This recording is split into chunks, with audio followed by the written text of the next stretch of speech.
Village Pottery was started in 1973 by my mom, Daphne Large, and it originally started down on the corner by Lucy Maud's birthplace.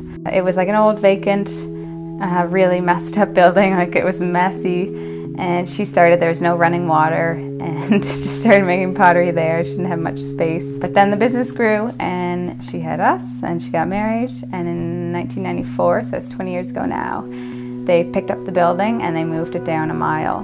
20 years later, I've been involved with the business full-time for 4 years, and she's now been doing it for over 40. So together we make up most of the pottery, and then we also get pottery from about 10 other potters as well, so it's a good mix. We're kind of located in a great area where a lot of tourists are coming by, so we do have a very experiential opportunity here where people are coming in, and a lot of the people that come in have no idea that we make the pottery right here, and that there's a lot of work that goes into each piece of pottery.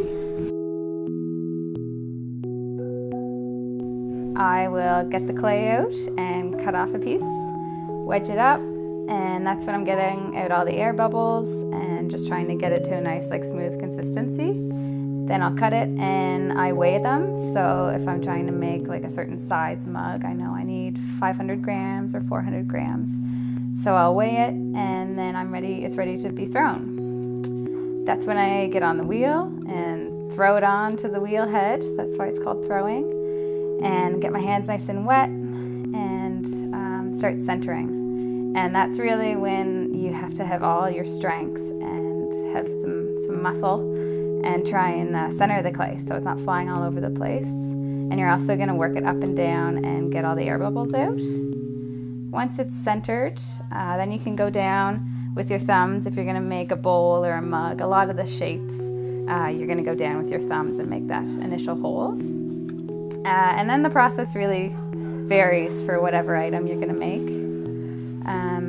But then you'll bring up the sides and shape it how you want it.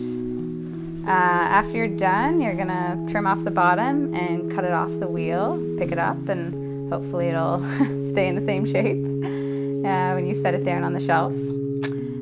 Then overnight we wrap them up in plastic so it doesn't dry too fast. We come back to it the next day, unwrap it and let it dry, so it's air drying until it's leather hard. Then I'll put it back on the wheel and attach it with some clay and trim it. So that's when I'm taking off any excess clay, smoothing off the bottom, and then doing some carving. So if I'm making berry bowls or yarn bowls, that's when I take the knife and carve it all out. Then I'll sign it, and it just stays there and dries, probably for a couple days. It could be anywhere from 2 days to a week. If it's a teapot, you want it to dry really slow.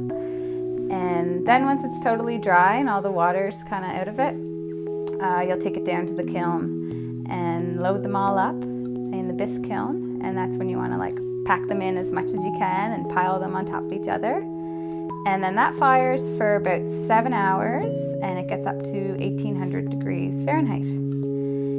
Once that's done, it's going to cool for about 24 hours. Then you can unload all the pots, and you'll wax the bottoms and then glaze them. So we either dip them or we paint them with a brush and sponge off the bottom so there's no glaze on the bottom, or else it'll stick to the shelf. That's a disaster when that happens. Then we load them up into the kiln, and that cools for 24 hours, and then you can finally open up the kiln, and it's like Christmas morning. You get to see how everything turned out, and hopefully it all turned out great, and then they're ready to be sanded and priced and go out on the shelves.